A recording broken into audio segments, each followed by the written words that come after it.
Now let's talk some Baltimore Ravens and what happened in the conference championship game against the Kansas City Chiefs. I was one of those people. I picked the Ravens to win. I felt really good about it. And then by Sunday night, I was questioning why in the world would I ever go against Patrick Mahomes. I did. It was stupid. And I'll mention it in a different segment, but just real quick prequel to what I'll say later on about Patrick Mahomes. There's no chance ever again do I go up against Patrick Mahomes. The Ravens, what a pathetic effort they put on display against the Kansas City Chiefs on Sunday. 8 runs, 6 runs to their running backs. Completely abandoned the running game as a whole. This is a team who was one of the better rushing teams in the NFL. Completely abandoned what they wanted to do. People were upset with, I believe it was Will Compton, because he said on Barstool Sports, how do you beat Lamar Jackson? You make him pass. And that's absolutely true. Lamar Jackson's a good thrower of the football, and he's absolutely improved overthrowing the football in his last few years in the NFL, over his last 6 years in the NFL. But here's what I'll say. Lamar Jackson is not a beautiful thrower of the football. He's not one of the top 10 arm talents in this league. He's got a huge arm. He could launch it from end to end accurately, precisely. It's never been Lamar Jackson's game, and that's fine because Lamar Jackson has always hung himself on the I am the best athlete on the field. I'm the fastest. I might be one of the strongest. I'm the most agile, and I will get away from you.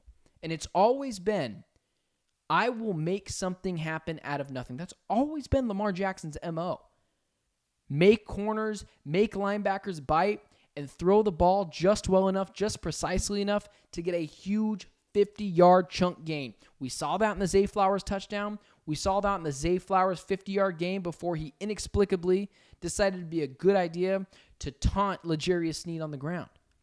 So when people get upset with this notion of make Lamar Jackson pass, they're absolutely right. And what the Ravens did, John Harbaugh and Todd Monken, the OC, should be ashamed of themselves. They let Lamar Jackson down in this game. They allowed Lamar Jackson to turn to a pure pocket quarterback, and it was horrendous to watch. Lamar Jackson now, in the playoffs, has a 75 passer rating with 1,324 yards, 6 touchdowns, and 6 interceptions. So through 6 games, passer rating of 75, 1,300 passing yards, 6 touchdowns, and 6 interceptions. At this point, it's just been bad for Lamar Jackson all the way around. It has not been a very great start to his career in the playoffs. He's now 2-4. But at this point, we can blame John Harbaugh, who absolutely has a lot to blame. The game plan was not there. We could blame Todd Monken, the offensive coordinator. 8 rushes, 6 of them to actual running backs. What the heck are you doing during the week game plan for the Kansas City Chiefs, who are literally going to try and make Lamar Jackson a statue and to throw the ball? So although he wasn't supported, and they have tons of blame in this, let's shift over to Lamar Jackson. No one is a bigger fan of the Lamar Jackson fan club than me. I've been quoted before that he is one of the best quarterbacks in the NFL, probably top 5, maybe top 4. I've said that I've never been more wrong on a quarterback, which was absolutely true. I never thought Lamar Jackson would work. I don't feel really dumb about that because there's a lot of people who thought the same way I did. But at this point, Lamar Jackson in the playoffs, it's a real thing here.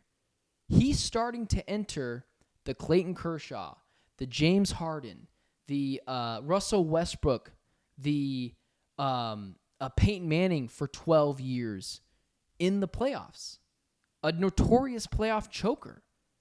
If I'm going to give Dak Prescott the same blame that I give him each and every year, I got to be fair here. Lamar Jackson was really bad yesterday. And at this point, 6 touchdowns, a 6 interception, a passer rating of 72, that is not great for Lamar Jackson. In life, and this goes for anything, a job, a career, a college, a moment, an opportunity, you have to be ready to seize the moment. And for years it was, well, he doesn't have wide receivers. Well, his offensive line's a little shaky. Well, he's injured. Well, the defense. Well, the weapons. Whatever it was. The running backs are injured. J.K. Dobbins, Keaton Mitchell. For years, it was all these different excuses, and largely, I bought into them.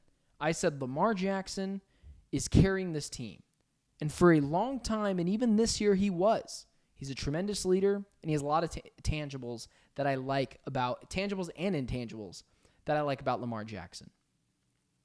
But in the playoffs, if I'm going to be hypercritical about Dak Prescott and his performance in the playoffs, I have to be critical about Lamar Jackson in the playoffs.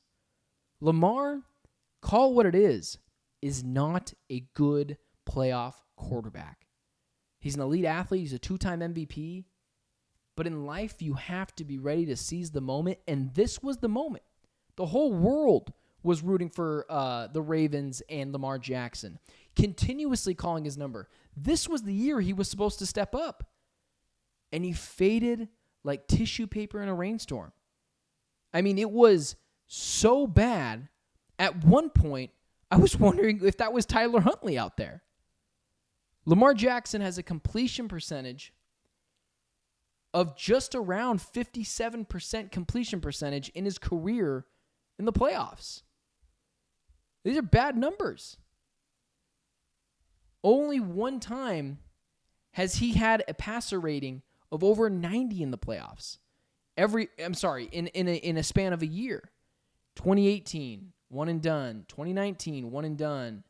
And at this point, Lamar Jackson has twice been the number one overall seed and hasn't made the Super Bowl.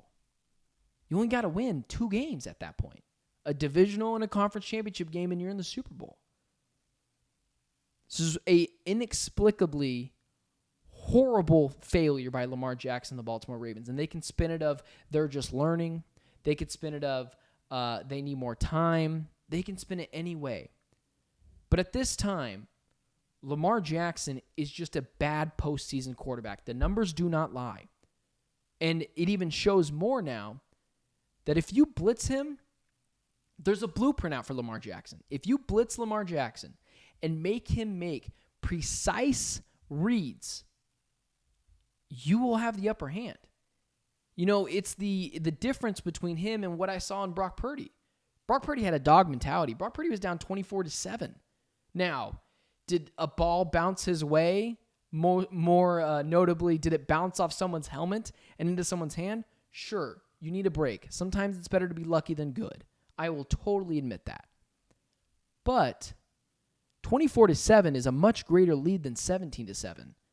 And the body language, forcing the ball in the end zone, the interceptions, is a bad look for Lamar Jackson. That's a stain that I'm not sure he's going to get off his resume anytime soon. And you look, this was the opportunity. The Chiefs are only going to get better. Josh Allen's going to come back with a vengeance. Joe Burrow will be back next year. So if Lamar Jackson's going to win a Super Bowl, when is it? Because all those guys are moving into their prime as well. Oh, and I didn't mention, C.J. Stroud looks really freaking good. So if it wasn't now, when is it for Lamar Jackson? Hasn't shown he's a great playoff quarterback. And how much more help does he need? If there's other things missing, I understand he doesn't have the best wide receivers in the world, but Mark Andrews, Zay Flowers, and Odell Beckham Jr. and Rashad Bateman is better than Marquez Valdez-Scantling, Rashid Rice, and Travis Kelce at this point in his career. So if it's not this year, when is it for Lamar? And that sucks for someone like me to say, who's been an advocate, number one stan of the Lamar Jackson fan club, but I have to be fair. The playoff numbers show it, and he's in this stratosphere with the Clayton Kershaws, the James Hardens, the Russell Westbrooks of the world, those guys that have superb regular seasons but melt down in the postseason. Real soul-searching for Lamar Jackson, the Baltimore Ravens. And I don't know if he's ever going to win a Super Bowl. And if I had to put money on it, I'd guess he probably wouldn't.